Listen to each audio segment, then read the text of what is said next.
Bueno, ya está con nosotros Leticia Calderón Chelis. Ella es internacionalista, ella es investigadora del Instituto Mora, porque otro de los temas críticos en esta cumbre ha sido el de la migración. Y bienvenida primero que nada. Gracias a ti. Obviamente, yo no caí en cuenta hasta que lo leí. Estamos a 6 meses de la Cumbre de las Américas, de la firma de esa declaración de Los Ángeles, del inicio de compromisos para encontrar vías, digamos, formales que permitan esta migración ordenada, regular. ¿Cuál era tu expectativa de esta cumbre y se está cumpliendo?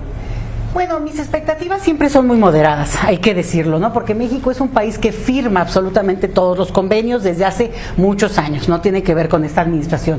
Entonces, con estas firmas, pues lo único que vimos es que había un avance, un compromiso en una ruta que ciertamente ha acercado más a México con Estados Unidos en el tema migratorio, pero algunas de las cosas que han ido pasando en estos 6 meses, tal vez no se esperaban, pero sí han sido muy fuertes, ¿no? Por ejemplo, un aumento muy importante de migrantes cubanos y venezolanos, que los hemos visto ya en territorio mexicano, como no ocurría pues realmente en nuestra historia. Generalmente eran centroamericanos y una concentración muy fuerte en las fronteras. En ese sentido, y qué bueno que lo tocas, cuando dice el presidente de México que hay que atacar el problema de raíz para resolver este fenómeno migratorio, y tienes ahora más migrantes de estas naciones, de Nicaragua, Venezuela y Cuba. No, el presidente tiene razón, o sea, el principio, y eso lo hemos dicho desde hace años desde la academia, o sea, hay condiciones estructurales que empujan a la gente a irse, y eso se llama migración forzada, y es el 90% de la migración. Y efectivamente hay que ver qué ocurre en esos países. Sin embargo, eso no detiene un flujo, que es algo también parte de, digamos, la experiencia, sobre todo en lugares como El Salvador, por ejemplo, donde hay una diáspora tan importante que genera su propia dinámica, que también se acompaña de precariedad laboral, por supuesto, todo el tema de la violencia que se suma, pero esto lo que hace es que intensifica de alguna manera la necesidad de la gente, pero no se va a detener de un día al otro. Sí te añadiría una cosa que sí lo ha dicho el presidente y yo también lo creo. Si hay un bloqueo para estas economías, más allá de que podemos discutir la situación de cada uno de los países, pero estos bloqueos sí han impedido ver qué tanto podrían haber sido exitosas o medianamente salir adelante, por ejemplo Cuba, por ejemplo ahora con Venezuela, que hay tratos, coqueteos de repente para que cambie la relación con Estados Unidos.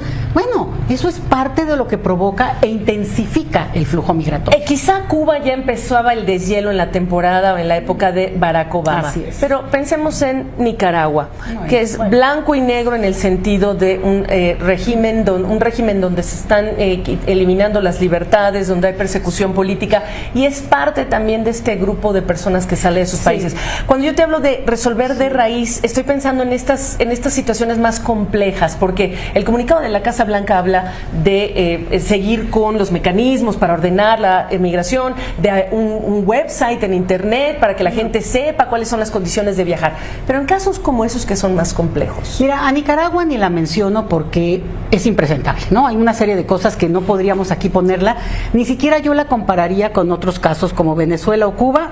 No, ni siquiera el presidente lo hace, en el caso de México, no lo menciona. Pero ciertamente cosas estructurales que hay ahí, y que esta propuesta que tienen desde Estados Unidos sí resuelven para un perfil de población que puede, tú lo decías, desde entrar a una app, tener el dinero, el patrocinador en Estados Unidos, todos los recursos, y eso no implica que le den una visa que pase de los 2 años, ¿eh? Ese es un punto. Y el otro, y este es el, digamos, el elefante en la mesa, es: ¿y México a qué se compromete? Porque México acepta, digamos, ahora nos vamos a enterar un poquito tal vez más de condiciones, pero México acepta recibir hasta 30,000 personas que Estados Unidos rechace cada mes. El anuncio que hizo el presidente Biden la semana pasada. Exactamente. Lo cual, eso tiene que ver con un cambio demográfico muy importante para México, pero también de inmediato, y sería interesante conocerlo, ¿qué se daría en términos de cambios, por ejemplo, administrativos, para dar las visas a las personas que se quedarían acá?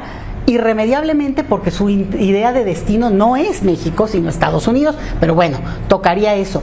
Y aquí ese es el punto, que tenemos como la mitad de la información tal vez nos vamos a enterar de más y eso será importante, pero sí hay una exigencia muy fuerte al gobierno de nuestro país, de México, a que nos informe con mayor detalle qué cambios estructurales en México vamos a hacer para recibir a la población que, bueno, pues se integrará a nuestra sociedad. Ok, pareciera que todos los países, Estados Unidos y México en este caso, van muy atrás de lo que la realidad está exigiendo en términos de ayuda a formalizar, a que se adapten, adaptación de muchos migrantes, porque siempre hablamos de cómo evitar que salgan, pero la gente que se mueve nunca hablamos de mecanismos de adaptación y eso me parece también importante.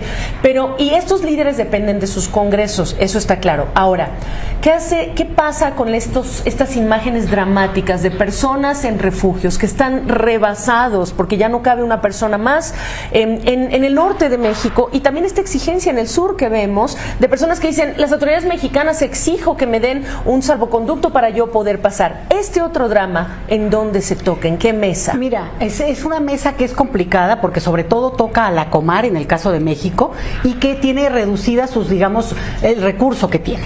Pero también tiene que ver con una decisión administrativa de orden político que tiene que ver con qué tipo de visas das, por qué, digamos, hay un planteamiento de dar un seguimiento muy personalizado a condiciones que son, en general, pues se pueden repetir en la mayoría de las personas que si vienen de un país como Honduras o como Venezuela o como Cuba, por ejemplo, podrías resolver de manera más colectiva. El caso de Cuba es muy dramático porque en México hay una comunidad cubana muy importante y la verdad es que ellos lo que quieren es una reunificación familiar. ¿Quién no quiere estar con su gente más querida en la vida? Claro, los centroamericanos salen mucho, en muchas razones eso, hacia el norte, hacia Estados Unidos. Y entonces lo que tienes aquí es que México sí podría abrir líneas importantes, por ejemplo, de beneficio inmediato a una reunificación familiar, como ha ocurrido con algunos casos en Estados Unidos, que hace mucho no hace una reforma importante. Pero, por ejemplo, reunificación familiar, como cambio a leyes, tú no sabes, Gaby, pero es importante saber que en este país un extranjero, estos que pueden ser por tránsito o de manera más permanente,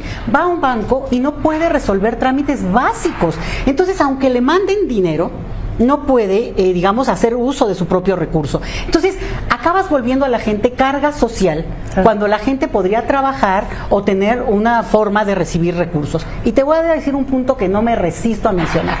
En este país, y por suerte el presidente ya lo ha mencionado varias veces, hay un artículo 33 que prohíbe a los extranjeros opinar, hablar, decir cualquier cosa que tenga que ver con lo político, que se entiende por muchas cosas. Es obvio que es una simulación, es una hipocresía, porque por más de 100 años pues, hay gente que sí ha opinado a pesar de ser extranjera. Sin embargo, es una cuestión que inhibe y que genera un tipo de xenofobia legalmente aceptada en nuestro país. Y ya se ha hablado, el presidente ya dijo que podría derogarlo. Y ojo con esto, porque si tú vas a recibir, como hemos estado recibiendo en los últimos años, un número importante de población, están acá. ¿Por qué no vas a permitir que opinen de lo que quieran opinar? Como cualquiera que reside en un país. Me encanta que termines con este punto porque, aunque usted no lo crea, en la hoja de lo que se va a anunciar o se esperaría sea un compromiso, pues hay el capítulo de la sociedad. Entonces vamos a ver cómo se sigue este tema tan importante, porque sí, toca a la gente que llega a otro país, sus derechos, sus obligaciones, y empezamos derechos humanos. Leticia, gracias por la oportunidad de charlar contigo. Gracias por invitarme, muy amable.